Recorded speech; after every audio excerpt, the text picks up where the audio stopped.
Bonjour à toutes et à tous et bienvenue sur Le Porschiste Pro, votre émission 100% Porsche. Alors au programme aujourd'hui, pas de sportive, mais une Porsche tout de même, le Porsche Diesel Junior 4. Donc il s'agit ici d'un tracteur Porsche 108.4 monocylindre de 1958, mais Renault, le propriétaire de ce magnifique tracteur, vous en parlera mieux que moi. Avant l'intervention de notre ami Renault, voici une petite rétrospective de l'histoire du tracteur Porsche. En 1937, le professeur Ferdinand Porsche a obtenu de la part d'Adolf Hitler un contrat identique à celui de Volkswagen qui lui demande de développer un tracteur populaire. À partir de ce moment, les ingénieurs Porsche ont planché intensivement sur le projet dans les bureaux d'études, dont est né en 1938 un prototype ressemblant à un tracteur équipé d'un moteur à essence de 2 cylindres en V refroidi par air et d'une puissance de 12 chevaux, le type 110.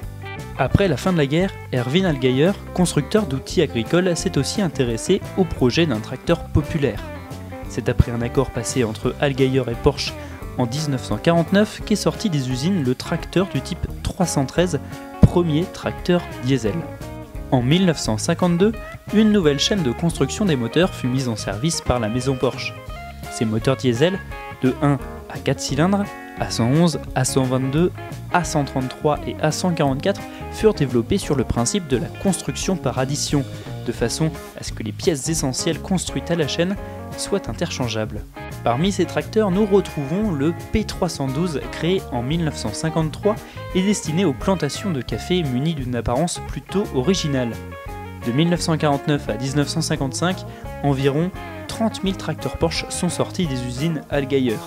Le 1er janvier 1956 fut fondée la société Porsche Diesel, implantée à Friedrichshafen, au sud de l'Allemagne. Le paraphe Allgaier fut donc remplacé par Porsche Diesel.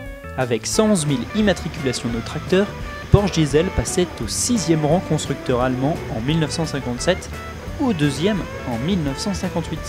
L'offre continuelle des tracteurs a abouti au remplacement des types P111, P122, P133 et P144 par les types Junior, Standard, Super et plus tard s'ajouta le Master. En 1961, la situation n'était pas la meilleure à cause d'un agrandissement du marché allemand et donc de la concurrence. En automne 1962, Mann prit en charge la construction des tracteurs et devint majoritaire dans le capital de la société Porsche Diesel. Revenons vers le tracteur Porsche Diesel Junior de Renault, il nous le présente et nous explique pourquoi il l'a acheté. Alors il s'agit en effet d'un tracteur Porsche Diesel 108.4 qui a la particularité d'avoir un inverseur, donc 4 vitesses marche avant, 4 vitesses marche arrière. C'est une évolution du P111 qui a été produit à seulement 150 exemplaires en 1958. Il faut savoir que les tracteurs ont été produits de 1956 à 1964 autour de 120 000 exemplaires. Il se trouve que mon grand-père maternel était agriculteur et quand j'ai découvert que des tracteurs avaient été produits, je me suis documenté et sans surprise je me suis laissé tenter puisqu'on se laisse prendre au jeu.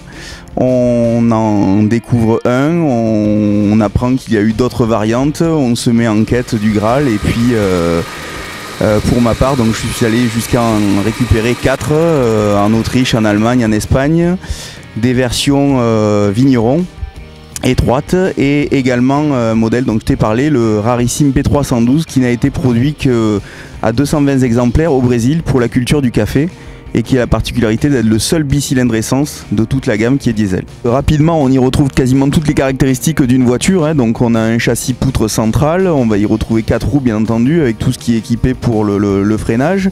Sur la partie avant on va retrouver justement le bloc monocylindre qui est un système assez ingénieux puisqu'il suffisait d'ajouter des blocs pour passer au bicylindre, au tricylindre et au 4 cylindres puisque ces tracteurs-là ont existé de 1 à 4 cylindres dans différentes variantes. Il suffit de mettre un petit peu de gaz, donc on a deux possibilités, soit l'accélérateur à main qui commande en même temps l'accélérateur à pied.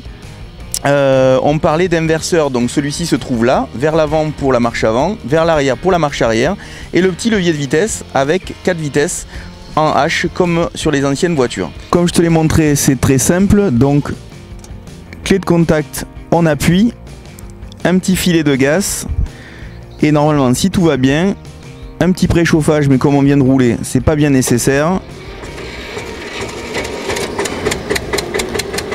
Un petit peu de fumée Et le tracteur démarre.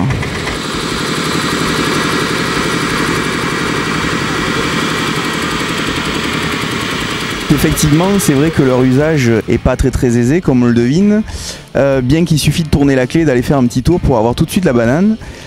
Pour ma part, j'essaye de les faire connaître en France avec un certain nombre d'amis tout aussi passionnés, voire davantage, au travers de petites initiatives comme la montée du Ventoux en 2013 ou encore les plus lents et les plus rapides au Castellet avec le club Motorsport dont je salue le président Patrick Végé à cette occasion.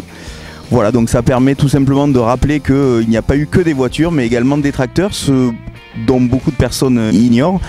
Et également avoir plaisir à les partager, à faire quelques tours de roue parfois sur des circuits prestigieux.